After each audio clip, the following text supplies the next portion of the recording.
जय हिंद साथियों 15 फरवरी से लेकर 8 मार्च तक आनंद इंजीनियरिंग कॉलेज कीठम ग्राउंड पर भर्ती प्रक्रिया का आयोजन किया जा रहा है और बहुत ही शानदार तरीके से यहां पर भर्ती प्रक्रिया चल रही है। क्योंकि मैं आपको बता दूं, यहां पर जीडी ट्रेड में 250 बच्चों का बैच बनाया जाता है, जिसमें से लगभग 5-20 तक का समय दे दिया जाता है। इस समय के दौरान जितने बच्चे रनिंग क्वालिफाई करते हैं उन्हें भर्ती प्रक्रिया में आगे के लिए मौका दे दिया जाता है। यानी कि हम कह सकते हैं कि 250 बच्चों में से अभी तक हाईएस्ट 73-74 बच्चों ने एक बैच में रनिंग क्वालिफाई की है और कम से कम अगर ये आंकड़ा लगाया जाए तो 30 से 40 बच्चे प्रत्येक बैच में जीडी के बैच में रनिंग क्वालिफाई करते हैं। उसके बाद फिर आती है टेक्निकल ट्रेड की बारी।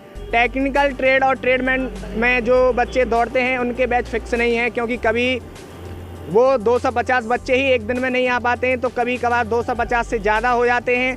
तो अन्य ट्रेड में थोड़े ऊपर नीचे बैच बना रहे हैं। बाकी ऐसे ही हालत क्लर्क की है। क्लर्क ट्रेड में भी कभी 2 बैच बन जाते हैं तो कभी 1 बैच बन जाता है। भर्ती काफ़ी शानदार तरीके से चल रही है और इस बार कोविड-19 की वजह से कम बच्चों का बैच बनाया जा रहा है, जिसके बावजूद भर्ती प्रक्रिया में भाग लेकर रनिंग क्वालिफाई करने का ये बहुत ही गोल्डन चांस है। लेकिन अब मैं ऐसे अभ्यर्थियों से आपकी बात कराना चाहूँगा जिन्होंने यहाँ पर कीठम ग्राउंड में निर्धारित समय में रनिंग क्वालिफाई की है। रनिंग क्वालिफाई करने के बाद उन्होंने क्या क्या किया था, इन अभ्यर्थियों के माध्यम से मैं आपको बताऊँगा। भैया आप कहाँ से हो? मावन तहसील है, सरायदाऊद गाँव में हो। क्या किस तिथि में यानी किस डेट में आपकी भर्ती हुई थी यहाँ? 2 मार्च को। किस ट्रेड में रजिस्ट्रेशन कराया था आपने? ट्रेडमैन में आपका कितने बच्चों का बैच बनाया था? कम से कम 300 बच्चे होंगे। कितने बच्चों ने रनिंग क्वालिफाई की थी उसमें? 44। आपका कौन सा नंबर था? मेरा 22वां, वैसे तो बैच में मेरा 22वां नंबर था बीच में, और जो मेरी रेस हुई थी वो हो गई थी। अच्छा, आपका नंबर वो आपके बैच जब बना था तो पीछे आया था या बीच में आगे? बीच में आया था, मेरा 22वां नंबर था। यानी 25 बच्चों की एक कतार बनती है। हाँ। उसमें आपका 22वां नंबर था। इनका मैं बता दूं आपको, 25 बच्चों की एक लाइन बनती है। 25-25 के हिसाब से 10, 12, 15 लाइन जितने बच्चों का बैच बनता है वो 25 की लाइन में ही बनता है। इन भाई का उस लाइन में 22वां नंबर था, तो यानी आप सोच सकते हैं कि इनका नंबर पीछे था। पीछे से इन्होंने रनिंग क्वालिफाई की, बहुत बड़ी बात हो जाती है। अच्छा भैया, रनिंग क्वालिफाई आपकी हो गई, उसके बाद आपसे फिर क्या कराया गया? मेरा जो एडमिट कार्ड है वो गिर पड़ा था दौड़ते टाइम। हाँ। देखिए, आप जब रनिंग करेंगे ट्रैक पर सिर्फ आपके हाथ में आपका सिर्फ एडमिट कार्ड रहेगा, बाकी कोई भी सामान आपके पास नहीं रहेगा। आपका बैग, आपके डॉक्यूमेंट्स, बाकी सब आपको एक जगह सुरक्षित स्थान पर रखने होंगे और दौड़ते टाइम सिर्फ आपको अपने हाथ में अपना एडमिट कार्ड रखना होगा। एडमिट कार्ड गिर गया था लेकिन आपने रनिंग क्वालिफाई कर ली थी, उसके बाद क्या हुआ था? निकाल दिया गया मुझे एडमिट कार्ड में। अच्छा, आपने एडमिट कार्ड को खोजने की कोशिश नहीं की? फिर क्या मिल रहा वो? मिला नहीं, कोशिश की थी आपने? नहीं। देखिए, इन्होंने रनिंग क्वालिफाई कर ली लेकिन इनका एडमिट कार्ड कहीं गिर गया था, जिसकी वजह से ये आगे भर्ती प्रक्रिया में भाग नहीं ले पाए। लेकिन एक और अभ्यर्थी हमारे साथ हैं, इन्होंने भर्ती प्रक्रिया में भाग लिया, रनिंग क्वालिफाई भी की और आगामी जो प्रक्रिया है भर्ती में उसमें भी भाग लिया। भैया, आपने किस ट्रेड में रजिस्ट्रेशन कराया था? मैंने क्लर्क में। कितने बच्चों का बैच था आपका? 280। कितने बच्चों ने रनिंग क्वालिफाई की? 19। आपका कौन सा नंबर था? मेरा नंबर था 21वां। अच्छा, रनिंग क्वालिफाई करने के बाद फिर आपसे क्या क्या कराया गया? कुछ नहीं, मैंने तो कुछ नहीं किया उसमें, आ गई, फिर मैं निकल के आ गया। क्या कमी थी? कमी मेरे अंदर ये थी कि मैं रेस करने में असमर्थ था, इसलिए मैं रेस तो की, लेकिन मैं रेस करने के बाद मेरा मन नहीं हुआ जाने का, मैं निकल कर आ गया। यानी रनिंग क्वालिफाई आपने कर ली? रनिंग क्वालिफाई कर ली लेकिन मैं नहीं गया। तो आप इतने दिन से तैयारी कर रहे थे भैया, फिर आपने आगामी जो प्रक्रिया उसमें भाग क्यों नहीं लिया? नहीं, मेरे को लेना नहीं है ना। फौजी नहीं बनना है? जब फौजी बनने के अलावा और क्या बनना पसंद करोगे? मैं कुछ नहीं बनना चाहता, मैं अपना, मेरे पास खेती बाड़ी है, मैं वही करना चाहता हूँ। बिजनेस करना चाह रहे हो? देखिए, ये 2 ऐसे शख्स हैं जिन्होंने रनिंग क्वालिफाई की, लेकिन इन भाई की आप ये कह सकते हो कि लक ने साथ नहीं दिया। दौड़ते टाइम इन भाई के हाथ से इनका एडमिट कार्ड गिर गया, जिसकी वजह से रनिंग क्वालिफाई करने के बावजूद भी ये भर्ती प्रक्रिया में आगामी जो भी एक्टिविटी होती है, मैं आपको बता दूं, बीम होती हैं 10, उसके बाद 9 फीट का एक गड्ढा होता है, उसमें छलांग लगानी होती है, जिग जैग पट्टी यानी बैलेंस पट्टी पर चलना होता है, मेडिकल होता है, काफ़ी एक्टिविटी होती हैं। लेकिन एडमिट कार्ड की वजह से ये भाग नहीं ले पाए। और ये भाई एक ऐसे हैं कि इन्होंने रनिंग क्वालिफाई कर ली, लेकिन आगामी जो भी भर्ती प्रक्रिया की जो भी होती हैं एक्टिविटी, उसमें इन्होंने भाग नहीं लिया। ये फौजी बनना नहीं चाह रहे हैं, ऐसा इनके दिमाग कोई भी आई होगी, खुद बिजनेस करना चाह रहे हैं, इनका कहना है। और भी भाई हमारे साथ मौजूद हैं। आप कहाँ से हो भैया? मैं सौली से। आपने किस स्टेट में रजिस्ट्रेशन कराया था? किलरक में। किस डेट में आप दौड़े थे यहाँ? नहीं, डेट दौड़ा नहीं तो लंबाई में लिखा दिया था। कितनी आपकी हाइट है एक्चुअल में? मेरी एक्चुअली एक 66 है, यानी एक बार एक 61 पे वो टांग दिया था, दौड़ा ही नहीं। आप कितने दिन से तैयारी कर रहे हो? मैं 3 साल से कर रहा हूँ तैयारी। 3 साल से? कितनी भर्तियाँ देख चुके हो अभी तक? मैं एक दूसरी देख रहा हूँ। एक मैं एक्सीलेंट मारी थी। किस ग्राउंड में? किस ग्राउंड में? ईगल ग्राउंड में। Eagle ground Mathura. हाँ, मथुरा। लेकिन यहाँ आप हाइट नहीं बिठाई आप? यहाँ हार्ड नहीं बेटा, 61 टांग दी। अच्छा, जब होम ग्राउंड में आप तैयारी करते थे, आपकी एक्चुअल में क्या टाइमिंग थी वहाँ 1:45 की, 4:45 की। 4:45 की। अभी आपके पास और मौके हैं? अब मेरे पास कोई मौका नहीं। अब मैं भर्ती देखूंगा ही नहीं किलरक की। फौजी बनने के अलावा और क्या बनना पसंद करोगे? अब बिजनेस करूँगा। देखिए, आप देख सकते हैं ये भाई हमसे इन्होंने बात की, काफ़ी मायूस हैं। और ये इनकी लाइफ की दूसरी भर्ती है। एक बार जब इन्होंने फर्स्ट टाइम भर्ती देखी थी तो उसमें इन्होंने रनिंग क्वालिफाई की थी। होम ग्राउंड में अपना 4:45 का समय बता रहे हैं, 1600 मीटर का। लेकिन यहाँ पर इनकी एक्चुअल में, आपकी कितनी हाइट है भैया? 166। एक्चुअल में इनकी 166 सेंटीमीटर हाइट है। और क्लर्क के लिए कितनी मांगते हैं? 165 मांगते हैं, यानी 1 सेंटीमीटर इनकी ज़्यादा थी।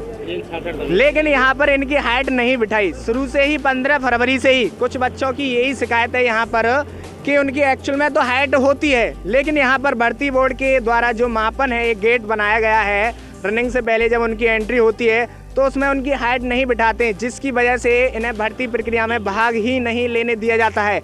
और भी अभ्यर्थी हमारे साथ मौजूद हैं, उनसे भी बात करेंगे। भैया, आपने भी भाग लिया है? किस स्टेट में रजिस्ट्रेशन कराया था? किलरक में। तो भर्ती प्रक्रिया में भाग लिया, दौड़ने का मौका मिला आपको? नहीं मिला। क्यों नहीं मिला, क्या दिक्कत थी? लंबाई में निकाल दिया था। आपकी कितनी एक्चुअल में हाइट है? 167 है। और 165 मांगते हैं। 165 मांगी। तो फिर आपने उनसे बात नहीं की? नहीं करी। क्या कहा उन्होंने आपसे? उन्होंने कहा कि तुम्हारी लंबाई नहीं है। लंबाई नहीं है। कितनी भर्तियां देख चुके हो अभी तक? दूसरी भर्ती देख रहा हूँ। इससे पहली वाली भर्ती में क्या हुआ? उसमें भी ऐसे ही बोल दिया था, पर वो मैं चला गया था। दूसरी बार निकाल दिया था एक बार देख के, तो दूसरी बार मैंने मेरी द्वारा जांच करो तो मैं चला गया था, तो रेस मारी मैंने। अच्छा, फौजी बनने के अलावा और क्या बनना पसंद करोगे? कुछ भी। वैसे तो मैं फौजी बनना पसंद करूँगा। तो अगर आपकी यहाँ पर हाइट नहीं बिठाते हैं, मैं आपको बता दूँ कि आपके पास अभी और मौके हैं? अब नहीं है। अब मौके नहीं है आपके पास? नहीं तो। ओवर एज हो गई आपकी अंतिम? हाँ, यही है। क्या होम ग्राउंड में क्या टाइमिंग आती थी आपकी? मेरी 4:45। तो आप टीए में आप प्रयास करिए। टीए में तो 42 साल तक देख सकते हैं ना, 160 उसमें हाइट मांगते हैं। कितनी एक्चुअल में होम ग्राउंड में क्या टाइमिंग है एक्चुअल में बताना? सच में 4:45 है। 4:45 है तो फिर हौसला बरकरार रखिए, पता होगा ना आपको। टीए में प्रयास करिए। देखिए, काफ़ी ऐसे अभ्यर्थी हैं, खासकर क्लर्क ट्रेड में। आज मैं बता दूं, आज यहाँ पर भर्ती प्रक्रिया का 18वां दिन है और आज फतेहाबाद तहसील के बच्चे फौजी बनने का सपना लेकर यहाँ आए थे। यहाँ पर आज मैं बता दूं, क्लर्क ट्रेड के 2 बैच बनाए गए हैं। एक बैच में सिर्फ 11 बच्चों ने रनिंग क्वालिफाई की और दूसरे बैच में सिर्फ 9 बच्चों ने रनिंग क्वालिफाई की। उन बच्चों का कहना यह है कि उनके साथ नाइंसाफ़ी हुई है। नाइंसाफ़ी क्या हुई है कि यहाँ पर जीडी का जो बैच बनाया जा रहा है, उस बैच में उनके लिए 5:15 हाईएस्ट 5:20 का 1600 मीटर रनिंग करने के लिए समय दिया जा रहा है, जिसमें जीडी के बैच में 60 से 65 तक बच्चे रनिंग क्वालिफाई कर रहे हैं। लेकिन उन बच्चों ने बताया था कि उनके लिए यहाँ 4:50 का समय क्लर्क ट्रेड में दिया गया, जिसकी वजह से सिर्फ 10-12 बच्चे ही रनिंग क्वालिफाई कर पाए। और अंडर 5 में 1600 मीटर की रनिंग क्वालिफाई करना बहुत बड़ी बात हो जाती है। पल पल की खबर हम आपको दिखाते रहेंगे, आप हमारे साथ बने रहिए। और भी हमारे साथ अभ्यर्थियों के साथ जो अभिभावक आए, वो भी अपनी बात रखना चाहते हैं। यहाँ से 7 और 8 के कॉल निकले हैं, क्या वो भर्ती होगी या नहीं होगी? देखिए, इनका जो क्वेश्चन है, इनका कहना ये है कि मैं आपको बता दूं, भर्ती प्रक्रिया 15 फरवरी से लेकर 6 मार्च तक तहसील वाइज हो रही है। उसके बाद 7 मार्च और 8 मार्च को डुप्लीकेट रजिस्ट्रेशन वाले बच्चों की यहाँ पर भर्ती होनी है। अब कुछ बच्चों का कहना यह है कि काफ़ी बच्चों ने हमसे कमेंट के माध्यम से पूछा कि सर 7 और 8 को ये भर्ती होगी कि नहीं होगी। हालांकि 25 या 24 फरवरी की बात है, एक अभ्यर्थी हमें यहाँ पर ऐसे मिले थे अलीगढ़ ज़िले से वो आए थे। उनका एडमिट कार्ड 7 तारीख था। 7 तारीख का 7 मार्च का वो एडमिट कार्ड था, लेकिन वो अपनी तहसील की जिन बारी थी उस दिन वो यहाँ आए थे। जब उन्होंने यहाँ पर एंट्री ली, एंट्री में उनकी डेट पे 7 मार्च लिखा था तो उन्हें आउट कर दिया। लेकिन उस बच्चे ने उनसे पूछने की कोशिश की कि साहब 7 मार्च को यहाँ पर भर्ती होगी कि नहीं होगी, तो उन्होंने उस बच्चे से कहा कि आप यहाँ पर 7 मार्च को आइए भर्ती प्रक्रिया में भाग लेने के लिए। तो इससे अंदाज़ा लगाया जा सकता है, इससे ये संदेश मिलता है 7 और 8 मार्च को यहाँ पर भर्ती प्रक्रिया तो चलेगी, लेकिन हमने जो भी अभी तक यहाँ का रुख देखा है उससे ये देखा जा रहा है कि यहाँ पर छोटी सी गलती भी डॉक्यूमेंट्स में होती है, या तो उसे बाहर कर दिया जाता है, या फिर अगर वो गलती बाद में उसमें कोई भी गुंजाइश होती है सुधारने की, अगर वो बच्चा जीडी ट्रेड में होता है तो उनका अलग से बैच बनता है। यानी कि हम कह सकते हैं फॉर्मेलिटी है। रही बात 7 और 8 मार्च को भर्ती प्रक्रिया चलेगी कि नहीं चलेगी, तो मैं आपको बता दूं 7 और 8 मार्च को सारे अभ्यर्थी यहाँ बुला लिए जाएंगे, उनकी एंट्री करेंगे, उनके फिर डॉक्यूमेंट्स चेक किए जाएंगे। अगर उनके डॉक्यूमेंट्स में कोई भी कमी नहीं होती है, क्या होता है कि कभी कभार साइबर कैफ़े वाले की वजह से बच्चे के फॉर्म में सबमिट कराते टाइम, फॉर्म भराते समय गलती हो जाती है, जिसकी वजह से बच्चे को यहाँ पर फ्रेश बैच में दौड़ने का मौका नहीं मिलता है। लेकिन वो 7 और 8 को हो सकता है कि उन डॉक्यूमेंट्स की अच्छे से चेकिंग करें, प्रत्येक डॉक्यूमेंट्स को स्कैन करें। अगर वहाँ पर बच्चा एक्चुअल पाया जाता है तो शायद यहाँ पर उसे रनिंग करने के लिए मौका दिया जा सकता है, अदरवाइज उसे तो फिर घर तो वापसी उसकी है ही। क्योंकि यहाँ जो भर्ती बोर्ड है, जो कर्नल साहब हैं, काफ़ी अच्छा स्टेप इस बार आया हुआ है। क्योंकि आप देख सकते हैं कोविड-19 से पहले जो भी भर्तियाँ होती थी उसमें 500 से 600 बच्चों का एक बैच बनाया जाता था, जिसमें से सिर्फ 10 या 12 बच्चों का सिलेक्शन होता था। लेकिन यहाँ पर सिर्फ 250 बच्चों का बैच बनाया जा रहा है और आज हाईएस्ट 64 बच्चों ने जीडी ट्रेड में रनिंग क्वालिफाई की है, जो कि काफ़ी हो जाती है। तो 7 और 8 मार्च को जो बच्चे जिनका एडमिट कार्ड 7 और 8 मार्च का है, मैं उनसे यही कहना चाहूँगा कि वो यहाँ पर भर्ती प्रक्रिया में ज़रूर भाग लें, अगर वो रियल हैं तो। अगर उनके डॉक्यूमेंट्स में कमी है और उन्हें पता है कि मेरे डॉक्यूमेंट्स में कमी है, तो मैं उनसे कह सकता हूँ कि आप अपने विवेकानुसार ही यहाँ पर भाग लें। अगर आपके डॉक्यूमेंट्स में कोई बड़ी कमी पाई जाती है और अगर आप फर्जीवाड़े में फंसते हुए दिखाई देते हैं, तो हो सकता है कि आगामी भर्तियों में आपको भर्ती होने का मौका भी ना दिया जाए और आप पर कार्रवाई भी हो सके। और साथ ही साथ मैं एक और सूचना दे देता हूं कि कल यहां पर एक बच्चे का बैग खो गया है, उसमें उसके ज़रूरी डॉक्यूमेंट्स थे, उसकी मैं सारी डिटेल आपको डिस्क्रिप्शन में दे दूंगा। अगर किसी भाई के पास वो बैग है, गलती से अगर वो ले गया है, तो उस बच्चे के बैग को वापस कर दे। उसका फ़ोन नंबर भी आप डिस्क्रिप्शन में ले सकते हैं, क्योंकि आपके काम के तो वो डॉक्यूमेंट्स है नहीं, क्या फ़ायदा किसी और की ज़िंदगी आपकी गलती की वजह से ख़राब हो जाए। तो पल पल की खबर हम आपको देते रहेंगे, आप हमारे साथ बने रहिए। अगर अभी तक आपने चैनल को सब्सक्राइब नहीं किया है तो चैनल को सब्सक्राइब कर बेल आइकन जरूर से दबाएं। कैमरामैन अभय चौधरी के साथ में ज्ञानू चौधरी, इंडिया न्यूज़ 24। अगर आपको ये खबर अच्छी लगी है तो इसे लाइक कर शेयर जरूर करें, और अभी तक आपने इस चैनल को सब्सक्राइब नहीं किया है तो चैनल को सब्सक्राइब कर बेल आइकन जरूर से दबाएं।